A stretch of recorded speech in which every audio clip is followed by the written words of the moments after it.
Sabay-sabay natin alamin ang mga kaganapan na nangyayari sa ating bansa.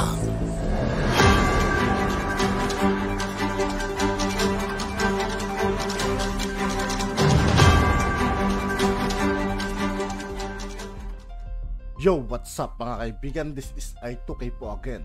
Ngayon nandito ulit tayo sa channel ni Banat Kapanig TV. Dito naman ulit tayo magbibigay ng komento at reaksyon. Kaya samahan nyo ako guys. Let's go! Natin to. May pamagat kasi tahimik na nga, lagapak pa din. Tapos Pulse Asia. Teka muna, sabi ko, Pulse Asia, bakit lagapak si Sara Duterte?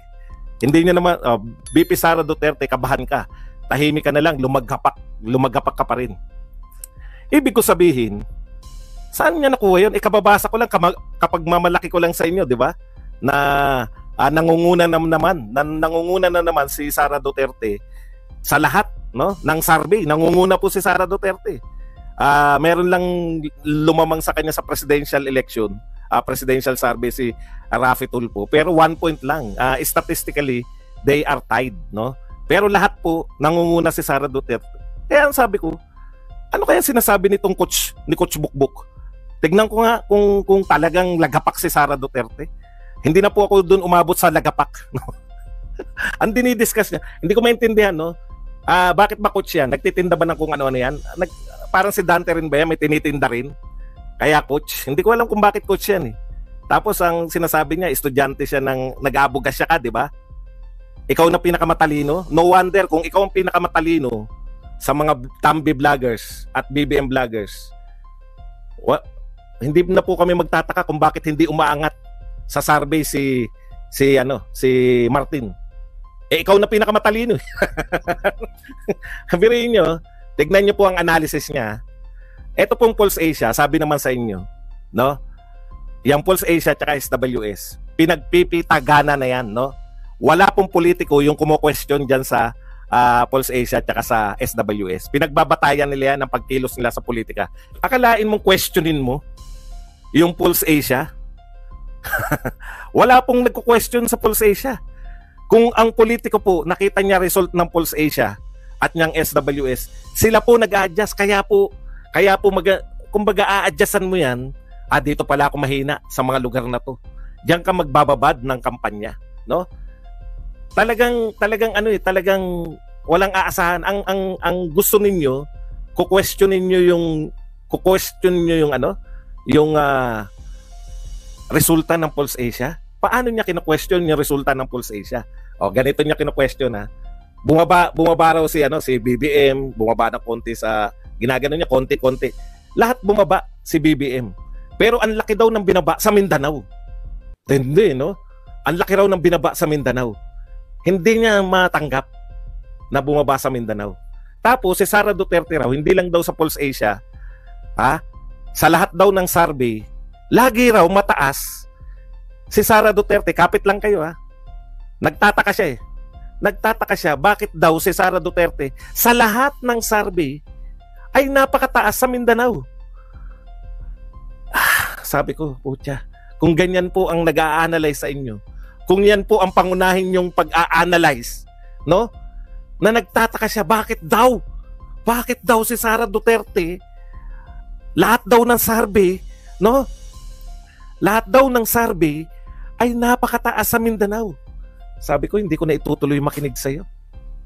Kasi, kahit po simpleng tao, kayang unawain kung bakit mataas si Sara Duterte sa Mindanao. Alam niyo po, ewan ko lang hindi ko po kayang tagalan. Pasensya na po kayo kung sabihin nyo, kung ikakatwir, hindi mo pala tinapos, bakit mo binabanatan? Parang nakapanood na ba kayo ng pangit na pelikula? Simula pa lang gusto mo nang umuwi. Ganun po Pero mo questionin mo, bakit? Bakit mataas si Sara Duterte sa Mindanao? Bakit malaki ang ibinaba ni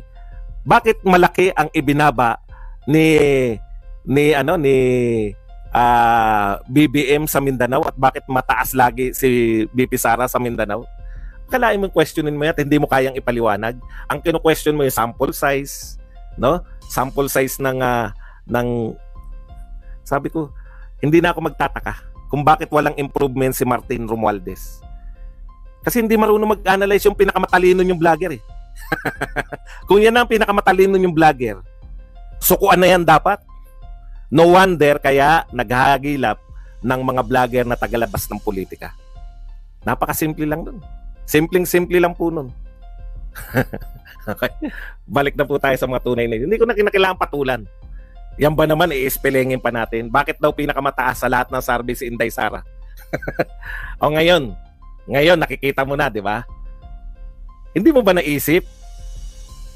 Jared? Nag-aabuga siya kay. Hindi pa ba tatatalakay nyo sa wala pa ba kayong subject na statistics para questionin mo yung Pulse Asia survey? Napakahina naman ng kung saan ka man nag-aaral. Nang abugasya. Walang kumu-question sa Pulse Asia at SWS. Pwede nyo questionin yung mga bago kasi wala pa sila mga Okta Search, etong Publicus Asia, yung Tanghere kasi wala pa silang track record eh. No? Wala pa silang track record. Kaya questionin mo sablay. Okay, punta na po tayo. Kaya yan yung dahilan nung sinasabi namin na kailangan talaga ng mga Marcos, sana yung mga Duterte. Yung suporta ng Duterte. Kaya pala ganun kayo eh, no? Kapapanalo pa lang ni Marcos, very willing na kayo na tablahin na si Sara Duterte. Napuna ko yan eh. 'Di ba? Unit team pa ako noon eh. Kaya pala ganun ang attitude nyo, hindi nyo pala maunawaan yung mga na kung gaano ka-solid ng mga Duterte yung Mindanao, no? Hindi nyo pa rin hanggang ngayon maunawaan. Siguro ang sinasabi ng mga to, ang laki-laki ng boto ni BBM sa Mindanao.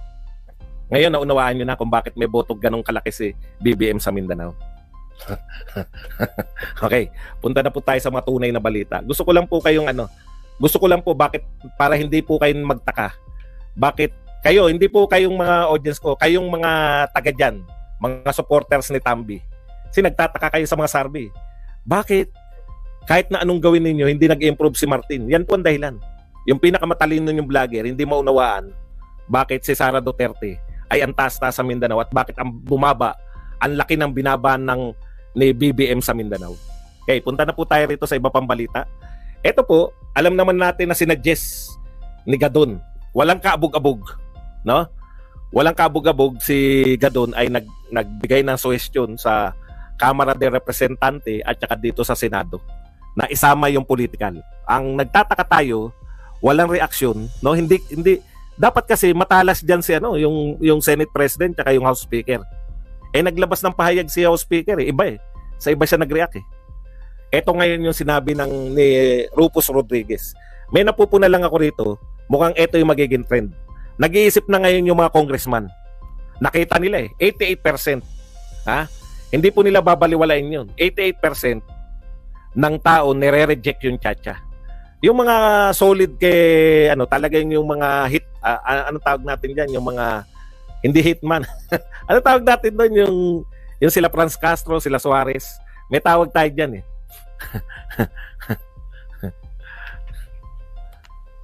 Ano na nga tawag doon? Attack dog. Maliban sa mga attack dog, no? Yung laging nagpe-press con na puri-purihin.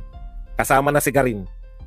Etong mga attack dog, talagang solid yan kay Martin. Pero yung iba po, yung ibang congressman na, teka muna, bakit hindi ako yung ibang congressman na mahilig pong kung sino yung nakapwesto, doon sila. Kung kay Duterte lahat yan eh. Nung panahon ni Duterte, natutuwa kayo, di ba? Sasabihin nyo siguro, kita mo, iniwan ka na ng mga supporter mo. Yung mga congressman, ganun po talaga ugali. May magiging solid dyan kay Martin. Pero nakita na nila, 88%, nakita na nila yung suporta ng mga Duterte, hindi nagbabago. Nakita na nila na yung grabe yung laki ng ibinaba sa trust and approval rating ni Pangulong Marcos. Nakita na nila na hindi umaangat si Martin sa 0.5%. No?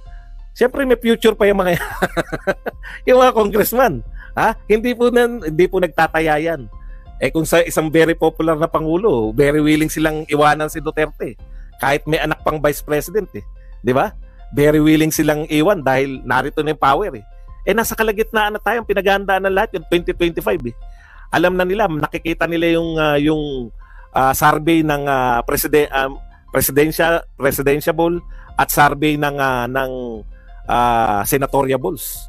Panay Duterte boys, no? Sama na si Aimee. Panay kaalyado ni Duterte yung winning. Kaya nag-iisip na yung mga yan, no? Ito po, tignan nyo. Ang una pong nagbigay, no? Hindi naman siya nagduda. Pero nagbigay na siya ng kondisyon kay Martin. Ito po, pakinggan nyo si Rufus Rodriguez. Ito si Rufus Rodriguez kasi dilawan to. Di ba tao ni ano to? Tao po ni ano to, ni ano pangalan to? Lenny. Sabi po ni Rufus Rodriguez, dahil sikat yang sikat yang suggestion ni Gadun.